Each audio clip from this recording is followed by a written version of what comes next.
Oh,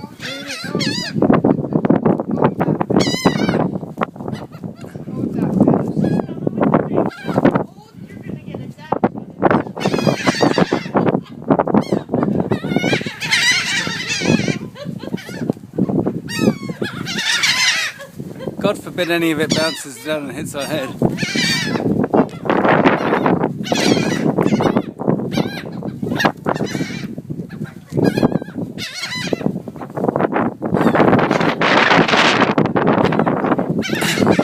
It won't be safe to come out any longer throughout the whole holiday. If we covered Sophie in bread and let her out here, probably.